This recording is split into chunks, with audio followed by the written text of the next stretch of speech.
Hello and welcome to the latest Insurance COVID cast brought to you by Insurance Age and Insurance Post. And today we'll be looking at the subject of loss adjusting, how loss adjusters have been managed during the COVID-19 pandemic, and what the sector might look like when we come out the other side. Now I'm delighted to say, joining me today for this discussion, I have Questgates Managing Director Chris Hall, Qlaims CEO Malcolm Harvey, Criterion Operations Director Mark Pearce, Sedgwick Director, Head of UK Development Sectors Richard Sheridan, and finally McLarens Managing Director UK Ireland Stephen Wallace. Welcome, gentlemen. Morning. Morning. Morning. First of all, I'll start with you, Chris. What have you seen in terms of instructions since mid-March, really, when this pandemic took hold and we were all sent home to work? From our point of view, it varies. We're slightly different business because we don't do the volume domestic. We mainly operate in the specialist areas and the commercial and the high net worth. What we've seen on the third party, motor and liability, instructions have reduced substantially. On commercial property, business interruption claims are keeping us very busy. On Hyperion, which is the contingency business that we own, which deals with cancellation claims, they are extremely busy.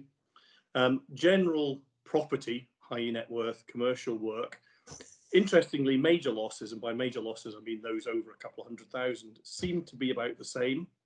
And as far as general work is concerned, down, but I think it's down more because it's stuck with brokers and with policyholders that aren't yet intimating the claims. Yeah. Mark, how are things for you? Yes, similar thing. Obviously, we work primarily in the high net worth arena.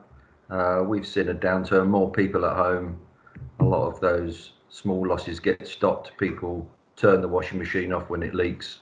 They deal with the dripping tap, etc., etc. So the occupancy definitely helps as far as that's concerned. But I agree with Chris. Our overall large loss numbers have remained fairly steady.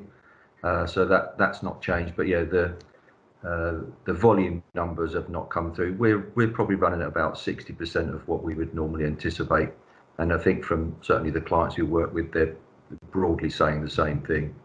So yeah, on the commercial side, lots of the clients that we're working with are having to move some of their staff into that commercial arena to deal with lots of the BI claims that are obviously landing.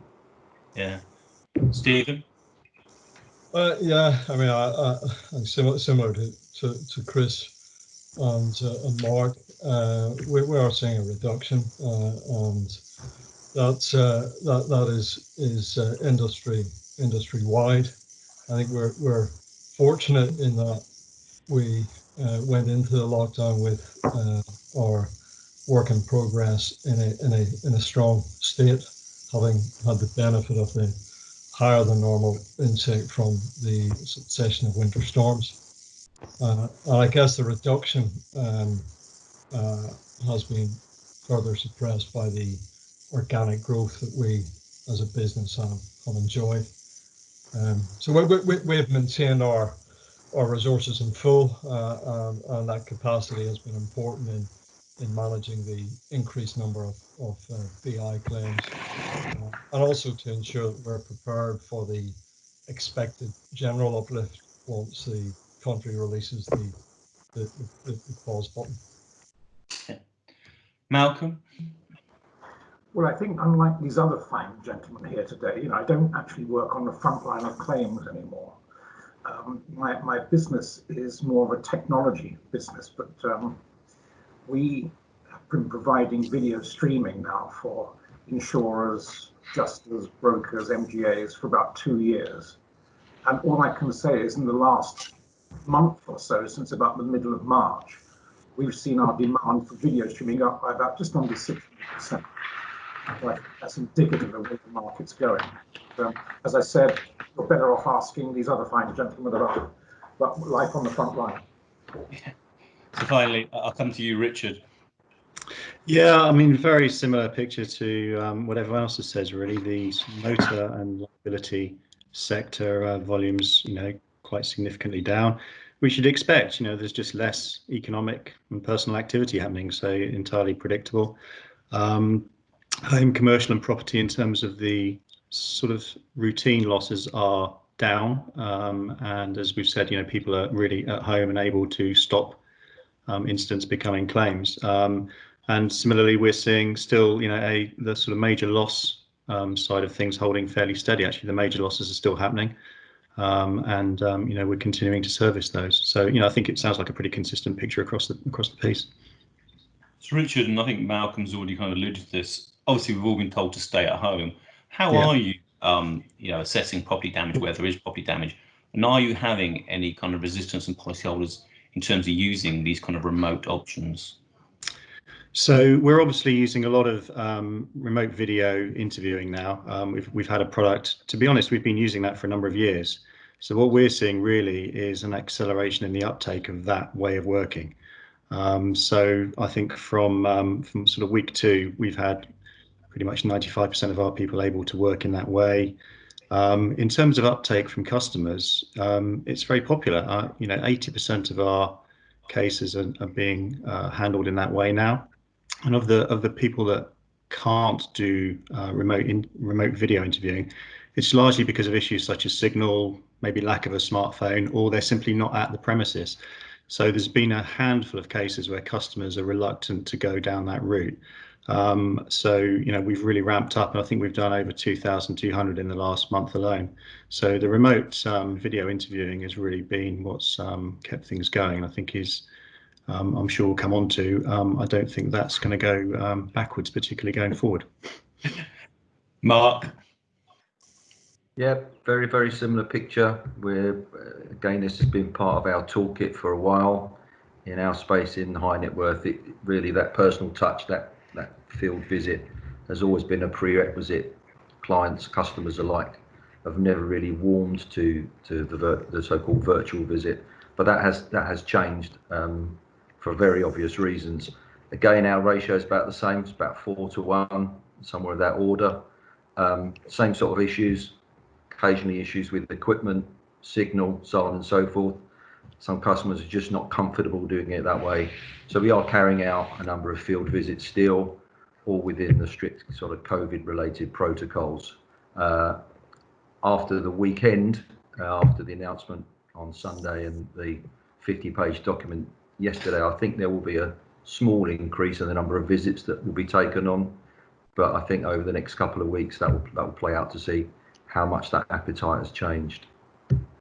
So Malcolm, you talked about the appetite amongst kind of clients. Are you seeing policyholders? The people, are you finding any resistance? Do you think they quite like this new way of working? It's terribly interesting because Richard said that 70 to 80% is to be done by remote live streaming. We've found over the last couple of years that you've probably got about 70 to 80%. Yes, that works. But there's the 20 to 30% of people that are frail, they're vulnerable, they simply have got thick fingers and they can't download an app, onto their telephone, or they have a natural resistance to technology. So the way we've approached it is we've built an economy network around the country of what we call claim responders. And these guys and girls go out and they act as camera platforms for the adjuster back in, desk-based adjuster. And that seems to work. It works very well. Okay. Chris? Yeah, similar comments. I mean, we've always used video technology for quite some time, but we found that the take-up is much greater now. In the past, you would have got the comment of, well, I paid my premium, come and see me. Whereas now people are more happy not to be seen. I think the nature of our business is different from the point of view, if you look at environmental, for example, where volumes are, again, pretty much the same. We're used to using PPE for that, so it doesn't really make any great difference. And the high net worth tends to be the larger claims. And again, picking up Mark's comment, people expect to be visited. And similarly, if you're dealing with a large thatched house and whatever, and the roof's off, they're not very happy if you say, have a look at it on the app and the camera. They actually want you to go and see it. So it is a change. I think the really big change is the speed you can do things. So when you get the call that says we discovered a little bit more additional damage, instead of waiting a few days to go and see it, you can actually do it there and then. So it's definitely speeding up the process. Finally, I'll come to you, Stephen. Yeah, similar story. the vast majority of what we're seeing at the minute is managed remotely with no visit or indeed a deferred visit. We actually, given the current situation, brought forward investment plan and partner with a technology company to integrate an app-based video from site solution within our global claims management system, which allows for a virtual site visit to occur with the live footage being taken under the direction of the adjuster and the two-way meeting and inspection recording uploaded to the case record. I think this is an important development for us. There has been tremendous effort deployed to accelerate this through and provide policyholders with an easy-to-use app, which cuts through many of the connection and user issues that Malcolm has touched on, and that often blight the technology solutions that appear on the face of it to be the magic wand. So I think the key is to keep it simple, but you know, we're not seeing any resistance in the current situation to remote solutions. So can I ask Stephen, obviously, and Chris mentioned, and it has been mentioned by other people, there are situations where you do have to have people on site. How are you managing to guarantee the safety of both your adjusters and anybody they might come into contact with? Yeah, I mean, there are. We're still undertaking site visits. Between 10 and 20% of the instructions that we're seeing necessitate a site attendance. They're only undertaken following a risk assessment, which is designed to establish a safe environment for the inspection, preferably without others present, while at the very least maintaining the minimum distance requirements and with suitable PPE. And I think we're finding there is a mutual respect in these situations, and the adjusters who are attending site are generally comfortable that by following the strict rules, they're not putting themselves or indeed anyone else at risk. We have a pandemic committee in the UK that meets weekly. In fact, they are doing a Skype meeting as I speak, and they're continually reviewing the situation to ensure that we manage the risk responsibly. Richard? Yeah, I mean, Sedgwick have been very, very clear through all of this that, you know, colleague safety is an absolute priority, and you know, customer safety also. So we conduct a pre-visit risk assessment about the customer's position, but also we confirm to them that, you know, our representative is, you know, is safe. We look to, you know, as you know, Stephen said, restrict the people present. Really, the purpose of the visit is to focus as much on the kind of physical inspection. We'll try, if we need to have longer conversations, we'll try and do that remotely. I think it's important to say that anyone we send to site is going on a voluntary basis.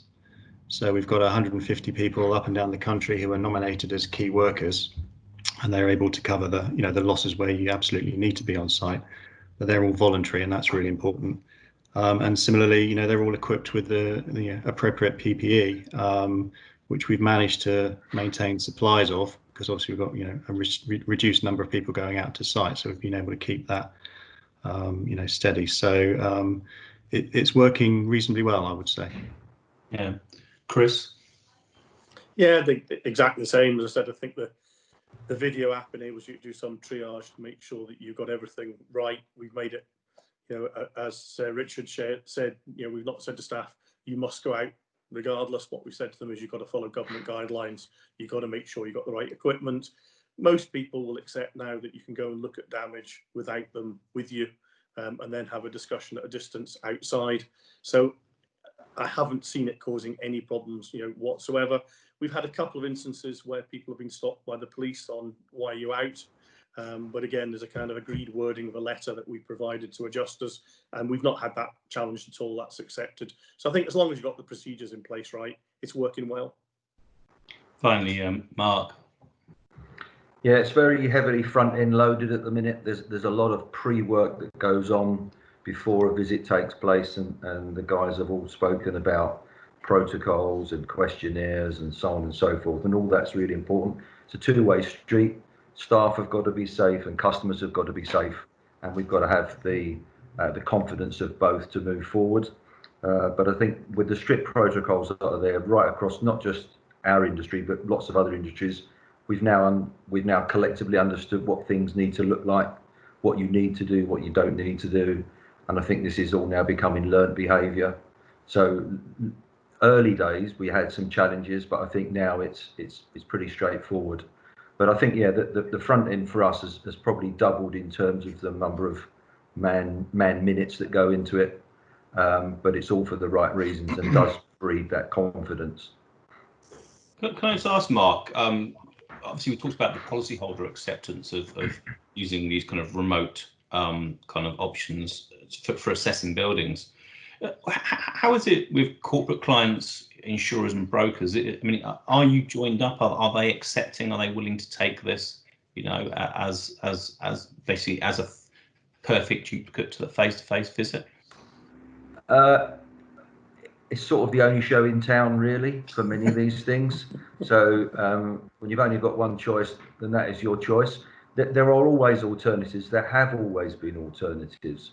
But as I say, in the space that we work in, it's just not been anything that anybody's ever looked for. We've had to do it on occasions in the past, but very, very rare. But I think the ability now for companies, adjusters and claims companies to do this stuff from an existing toolkit, everyone will tell you that they've had something of this ilk for some time, but the appetite for it isn't there.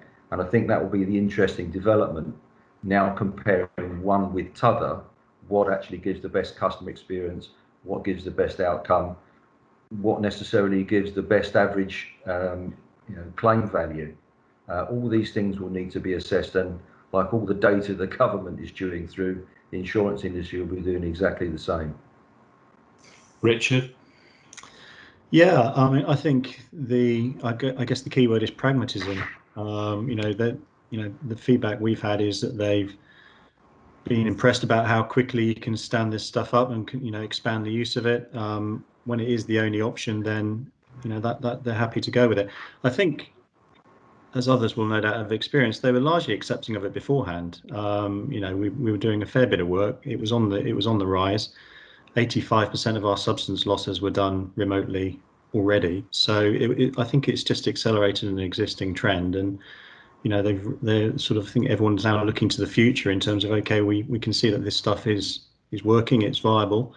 What next? And I guess that'll be the next question we come on to. But certainly we've had no negativity from anyone. Chris? Yeah, I think the important thing is there's actually a different reason for this than the past. I think up until this crisis came, video was being used to dumb down, if that's the right expression, save having to appoint an adjuster. What you're actually seeing is that video only works if the person that's dealing with it has got the right experience, the right expertise, and importantly, the right empathy.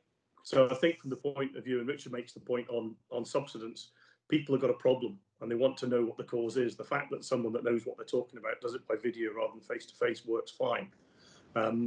But I think what it does is mean that you have the expertise straight away. I think in the past, all of us might well have done FNOL and appointment making with somebody less experienced, whereas now the whole thing has been handled by somebody very experienced right from day one.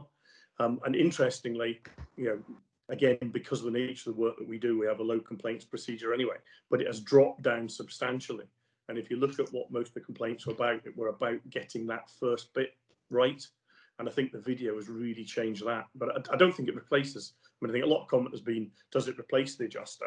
I think it replaces the adjuster on low value, high volume, but that was happening anyway. I don't think it makes any difference to what will look like, other than the acceptance. I think the comment about acceptance is an important one. I mean, we've operated in our third-party property damage business for quite a long time, but we had a lot of third parties who said, you crashed into my property, you come and see it, I'm not downloading an app. Whereas now they're going, yeah, I'll download an app. Stephen? Well, I suspect by the time we get out of this, everyone will have had their fill of video calls and technology solutions. It's nothing new, is it? Drones have been part of the adjuster toolkit for some time, and we've seen satellite technology, immersive technology feature much more prominently in the claims world in recent years. But as I think it was Chris mentioned, the word empathy. Technology doesn't do empathy, so it is an enabler. I think there is an appetite for it, but it's got to work. And we've seen many solutions that appear on the face of it transformational and the shiny new toy. But the real challenge is around how we use it and how we integrate it. I've referenced before our video from site solution. The baseline technology has been there for many years. It's on every smartphone in the land, but file compression for storage, latency issues, security, integrity, GDPR, that's a challenge, and it's about getting this new technology that we're seeing more of working properly and efficiently.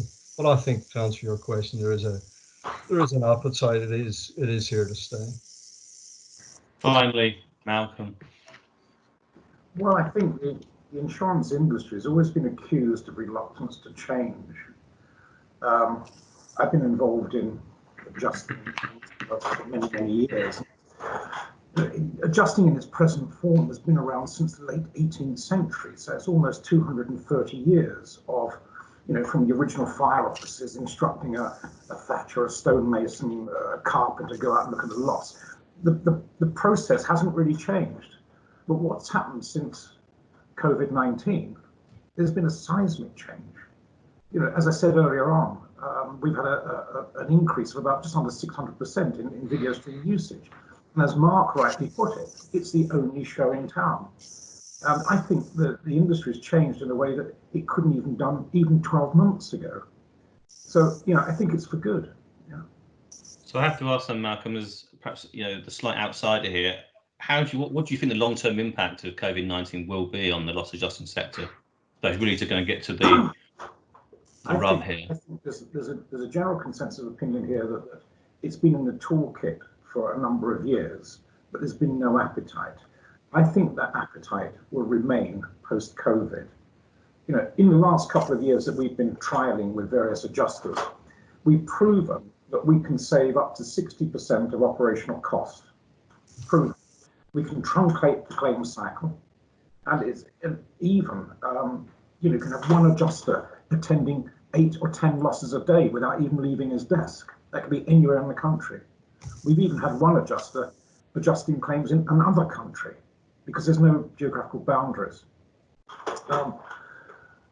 On the corporate social responsibility side, one diesel car, a small diesel car will push out about 17 tons of carbon emissions every year. Well, we can reduce that down to about 10%.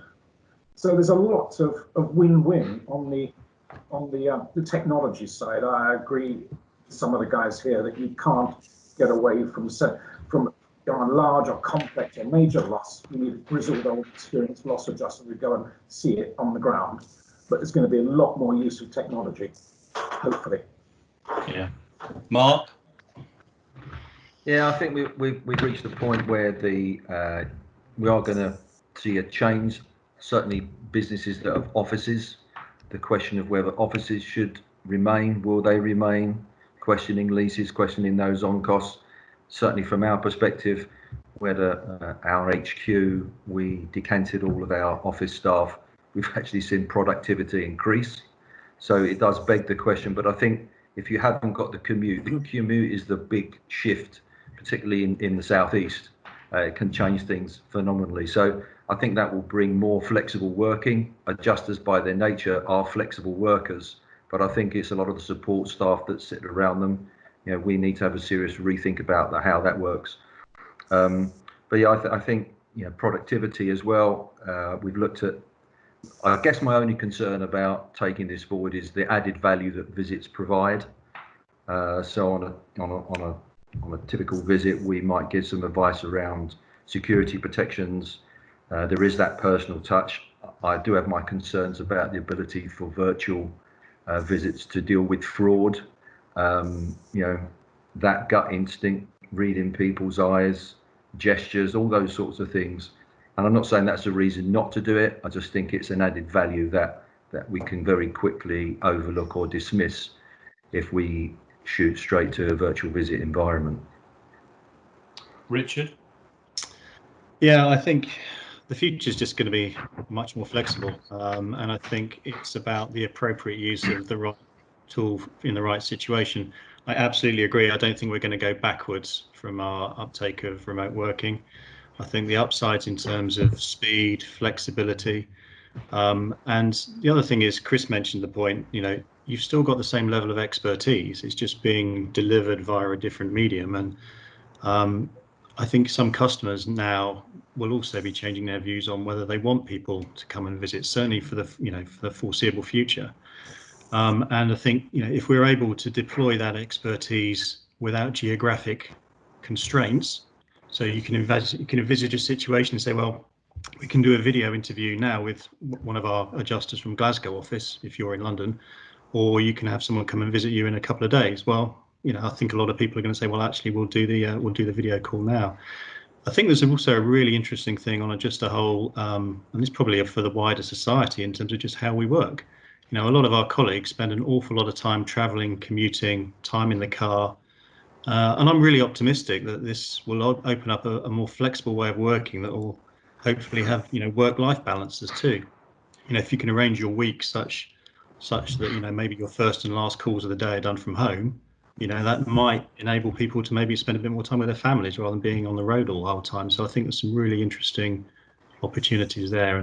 But ultimately, it'll be about flexibility and adapting to how we keep our own colleagues safe, but also to the needs of customers. Stephen? Yeah, I think loss adjusting is an agile business. I think we've demonstrated our resilience in the past couple of months, an ability to adapt swiftly to a working from home solution, and indeed introduce technologies as the default approach. What it is counterintuitive for an adjuster to be sat behind a screen all day, every day. There's nothing more than they want to do but jump in the car and get to site. And that, I think Mark mentioned the sort of physical eyeballing of a damaged site or a piece of machinery. The connection that is established between the adjuster and the owners of a business or a home in the aftermath of an event that has turned their lives upside down can't be replicated. And as I said earlier, technology doesn't manage empathy. So at the volume end, it's I guess it's here to stay. And frankly, that's where we were anyway. At the technical end, it is an enabler. I think we'll see it now used more significantly, particularly for follow-ups, meetings, etc., supporting the site, the traditional site visit. The other question is around whether we will get back to our offices, and I think that has deeper societal considerations. And in fact, this morning I listened to an article around new homes being adapted to manage workspaces better, and the impact on, of course, commercial real estate. I think for me, adjusting, it is about engagement. We bring lots of different skill sets together. We've got to brainstorm issues. We've got to deal with some of the most imponderable scenarios, and that takes teamwork and engagement. So I think the office space is an important feature of what we do. but certainly there will be efficiency advantages that undoubtedly we will all be challenged to seize. Finally, I'll come to you, Chris. Yeah, I'd agree with everything that everybody said, but I'd also take it a little bit wider from the point of view of what is the whole insurance market going to look like? What's the reputational damage?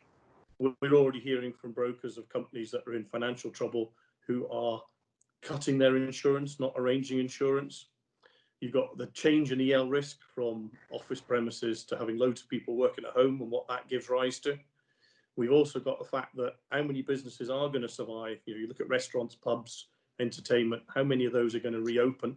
And again, past experience, and maybe it's just because I'm so old, but I remember the kind of Margaret Thatcher type recession period when we saw a massive increase in fraud, in arson, both insured arson and also employee that had been made redundant type arson. So the risks are potentially going to change. And then just to add to it, you've got the fact that we've now all decided we can't survive without technology. And we've got lots of people sitting in other parts of the world, most of them about 12 years of age, working out how they can hack everything. So the cyber risks are going to become more and more relevant. So I think we're going to see the whole insurance landscape change. And that's, taking Stephen's point, that's really what loss adjusters are good at. We're good at changing how we work, and we're good at grasping expertise and applying it. I think the move away from the general kind of household, type work, that's where the video stuff's going to really work. But the big technical stuff, what's it actually going to look like?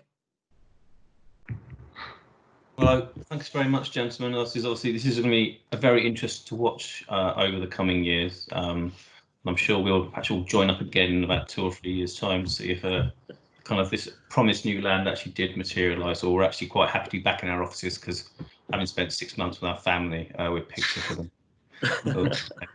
So anyway, I give my thanks to Chris, Malcolm, Mark, Richard, Stephen. Thank you very much, gentlemen. Thank you.